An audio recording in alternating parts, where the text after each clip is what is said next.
আসসালামু আলাইকুম প্রিয় দর্শক, এই মুহূর্তে কমলাপুর রেল স্টেশন থেকে আপনাদের সকলকে স্বাগত জানাচ্ছি। আমি ইমন খান আপনাদের সঙ্গে যুক্ত আছি। দেখছেন এখানকার বর্তমান পরিস্থিতি, যাত্রীরা বের হচ্ছেন। ইতিমধ্যে একটি ট্রেন এসেছেন এবং সেই ট্রেনে আগত যাত্রীগণ কমলাপুর রেল স্টেশন থেকে বের হচ্ছেন। আপনারা দেখছেন যে এই মুহূর্তে কিন্তু তাদের যে আনাগোনা, অর্থাৎ যাত্রীদের যেই বর্তমান চাপ রয়েছে কমলাপুরে, ঠিক বেশিও না আবার কমও না, যেহেতু যাত্রীদের উপস্থিতি কিন্তু বেড়ে যায় যখন একটি ট্রেন আসে। এবং এই মুহূর্তে যদি আপনাদেরকে কিছু তথ্য জানিয়ে রাখি যে বেশ কিছু ট্রেন কিন্তু ইতিমধ্যে বিলম্ব ছিল, তবে সেগুলো ঠিক হয়ে গিয়েছে, তারা সময় অনুযায়ী চলে গিয়েছে। এবং এছাড়া আমরা এখন আপনাদেরকে যদি কিছু তথ্য দেই এবং দেখাই যে আসলে এখন যাত্রীরা যে আসছে এবং তাদের টিকিটগুলো যে চেকিং করা হচ্ছে, এবং এর মাধ্যমে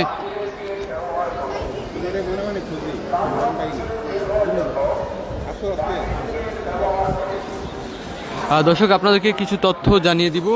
যদি আপনাদেরকে গত বেশ কিছুদিন আগে, অর্থাৎ সাম্প্রতিক যেই রেলওয়ে তথ্যগুলো বা রেলওয়ে নিউজগুলো রয়েছে সেগুলো বিষয়ে যদি আপনাদেরকে জানিয়ে রাখি। দর্শক, যেমনটা বলছিলাম, এই মুহূর্তে কমলাপুর রেল স্টেশন থেকে আপনাদেরকে যুক্ত করছি। এবং যদি জানিয়ে রাখি, দেশের সামগ্রিক রেল যোগাযোগের ব্যবস্থাকে ঢেলে সাজাতে 64 জেলাকে ধাপে ধাপে রেল নেটওয়ার্কের আওতায় আনার পরিকল্পনা হাতে নিয়েছে সরকার। এবং যেমনটা বলছিলাম, এর অংশ হিসেবে নতুন করে 10টি জেলায় রেল লাইন সম্প্রসারণের উদ্যোগে দক্ষিণ পশ্চিমাঞ্চলের গুরুত্বপূর্ণ জেলা গোপালগঞ্জে আলোচনায় এসেছে। রেলপথ মন্ত্রণালয় পূর্ণ রুটে কমিউটার ট্রেন চালু ও ঢাকা কুমিল্লা কর্ড লাইন বাস্তবায়নের কাজও এগিয়ে চলছে। ঐতিহাসিকভাবে গোপালগঞ্জ জেলা পূর্ণাঙ্গ রেল নেটওয়ার্কের বাইরে থাকলেও কাশিয়ানী জংশন স্টেশনকে কেন্দ্র করে আংশিক সংযোগ দেওয়া হয়েছে। তবে জেলা সদর ও অন্যান্য উপজেলায় সরাসরি রেল সংযোগ না থাকায়, দর্শক যেমনটা বলছিলাম, রেল সংযোগ বিশেষজ্ঞরা বলছেন গোপালগঞ্জ রেল সংযোগ চালু হলে আঞ্চলিক উন্নয়নে বড় ভূমিকা রাখবে। এর ফলে ঢাকার সঙ্গে যাতায়াত সময় ও খরচ উল্লেখযোগ্যভাবে কমবে। কৃষি ও শিল্প পণ্য পরিবহন সহজ হবে, সাশ্রয়ী হবে এবং শিক্ষা ও চিকিৎসা সেবা গ্রহণের মানুষের ভোগান্তি কমবে। এবং এছাড়া আরও অন্যান্য তথ্য কিন্তু বলা হয়েছিল এই বিষয়। এবং আপনারা যেমনটা এই মুহূর্তে দেখছেন যে আসলে কমলাপুরের বর্তমান চিত্র এবং পরিস্থিতি, আমি যদি আপনাদেরকে আশেপাশটা একটু ঘুরিয়ে দেখাই।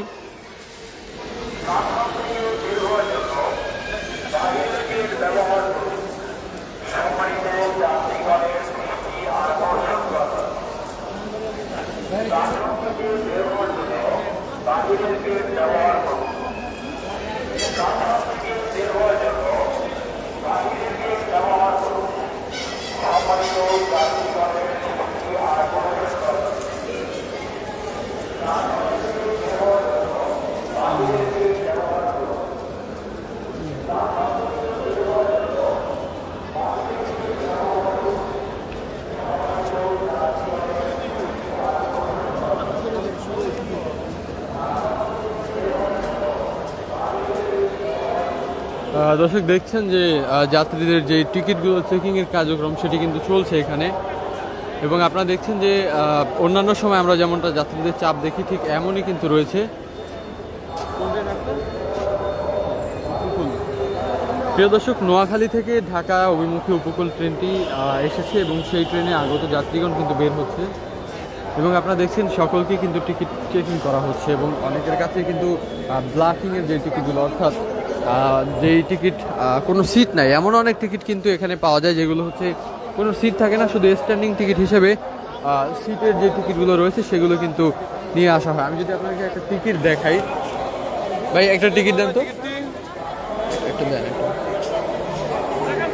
এই যে টিকিটগুলো আপনারা দেখতে পাচ্ছেন, এই টিকিটের, অর্থাৎ আমি এক পাশ থেকে যদি আপনাকে একটু বোঝানোর চেষ্টা করি, এই যে টিকিটটা আপনারা দেখতে পাচ্ছেন, ঠিক এই টিকিটে যেমনটা আসনবিহীন লেখা আছে, যদি দর্শক একটু লক্ষ্য করেন, যেখানে লেখা আছে শোভন চেয়ার, মানে এস চেয়ার, আসনবিহীন স্ট্যান্ডিং। এবং এটি কিন্তু চট্টলা এক্সপ্রেস ট্রেনের টিকিট। এবং এই টিকিটটা আসনবিহীন, আবার এটাই কিন্তু আসন সহ, অর্থাৎ এখানে কিন্তু সিট নাম্বার সহ এটি কিন্তু ক্রয় করা যায়। এবং ঠিক এইরকম আসনবিহীন স্ট্যান্ডিং টিকিট কিন্তু আরও একটা আছে, আমি একটু দেখানোর চেষ্টা করবো আপনাদেরকে। স্ট্যান্ডিং টিকিট আছে ওই যে পাতার, দর্শক ঠিক এই যে এটা হচ্ছে স্ট্যান্ডিং টিকিট। এবং হ্যাঁ, ওটা বলছি, এইটার যদি আপনি ক্রয় করেন তাহলে কিন্তু কোনো সিট পাবেন না। অর্থাৎ এই টিকিটটার মানে হচ্ছে আপনার কাছে টিকিট আছে, আপনি একজন বৈধ যাত্রী, তবে এই টিকিটে কোনো সিট পাবেন না। এবং একটু আগে যে টিকিটটা আপনাদেরকে দেখালাম সেই টিকিটটাও কিন্তু এটার মতোই কাজ করে, অর্থাৎ এই টিকিটটা একটা সাইড কাজ করে, এটা শুধু স্ট্যান্ডিং। আর একটু আগে যে টিকিটটা দেখালাম আমি আবারও আপনাদেরকে একটু দেখানোর চেষ্টা করি সেই টিকিটটা। ভাই একটা টিকিট দেন। আচ্ছা আচ্ছা পাইছি। দর্শক যেমনটা বলছিলাম, এই যে এই টিকিটটা যেমন লেখা আছে আসনবিহীন, এবং আমি অন্য একটা টিকিট দেখাই আপনাদেরকে, ঠিক এই যে এই একটা,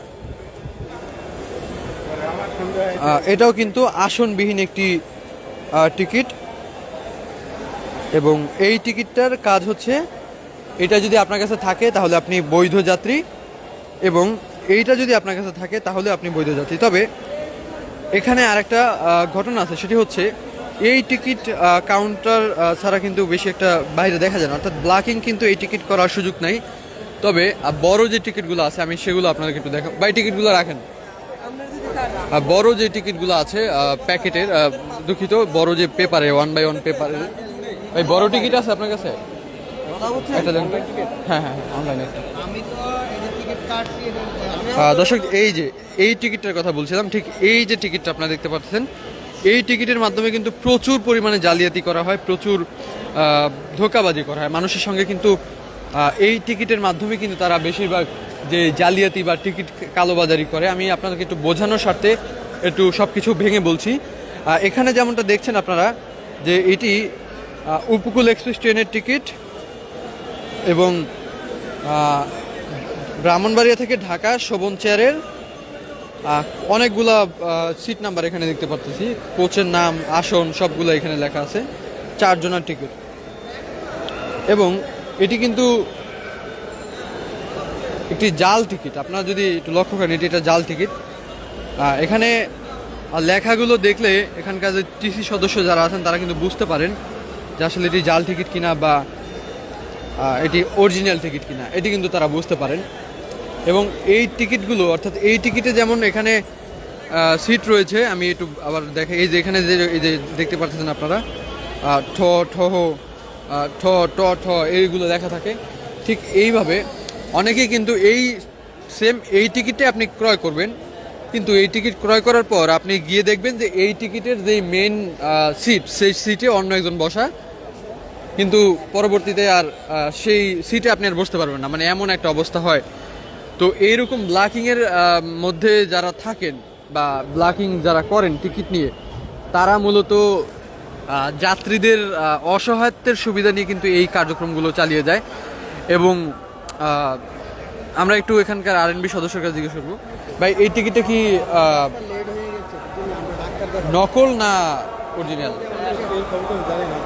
মানে আনুমানিক কি কি দেখলে বোঝা যায় যে আসলে নাম দেয় নাই, এটা কি নকল না অরিজিনাল? নকল হবে, নকল নকল জানি যে সিধা সিধা বিধা এগুলো তো মানুষের নাম হয় না। হ্যাঁ, এখানে তো সহযাত্রীর নাম দেওয়ার কথা। হ্যাঁ, নাম দেওয়ার কথা, এই যেগুলো নকল এগুলো এডিট করে বসাই দেয় এগুলো। দর্শক একটু আগে আমি যে বলছিলাম যে টিকিটের নকল, ঠিক তার প্রমাণ কিন্তু আপনারা পেলেন। এবং এইভাবে আপনাদেরকে যে 3টি টিকিট আমি দেখালাম, ঠিক এইভাবেই কিন্তু টিকিটের যে জালিয়াতি, টিকিটের যে কালোবাজারের ব্যবসা, সেটি কিন্তু চলছে। তো এই হচ্ছে এখানকার আপডেট চিত্র পরিস্থিতি, সকলেই আপনাদেরকে জানালাম। এবার একটু জানিয়ে রাখি, রাজশাহী কমিউটার ঢাকা থেকে 12টা 15 মিনিটে যাওয়ার কথা, তবে সেটি এখন বিলম্ব চলছে। বনলতা এক্সপ্রেস 6 নম্বর প্ল্যাটফর্ম থেকে চাঁপাইনবাবগঞ্জের উদ্দেশ্যে 1টা 30 মিনিটে যাওয়ার কথা, তবে সেটি এখন মনে হয় না বিলম্ব হবে, যেহেতু 6 নম্বর প্ল্যাটফর্মে দেওয়া আছে। চট্টলা এক্সপ্রেস দুপুর 2টা 15 মিনিটে চট্টগ্রামের উদ্দেশ্যে ছেড়ে যাবে। সিল্ক সিটি এক্সপ্রেস রাজশাহীর উদ্দেশ্যে 2টা 30 মিনিটে ছেড়ে যাবে। নারায়ণগঞ্জ কমিউটার নারায়ণগঞ্জের উদ্দেশ্যে 2টা 45 মিনিটে ছেড়ে যাবে। এবং কালনী এক্সপ্রেস সিলেটের উদ্দেশ্যে ঠিক 2টা 55 মিনিটে ছেড়ে যাবে। এবং মধুমতি এক্সপ্রেস রাজশাহীর উদ্দেশ্যে শহরতলির প্ল্যাটফর্ম থেকে 15টা অর্থাৎ বিকেল 3টায় ছেড়ে যাবে।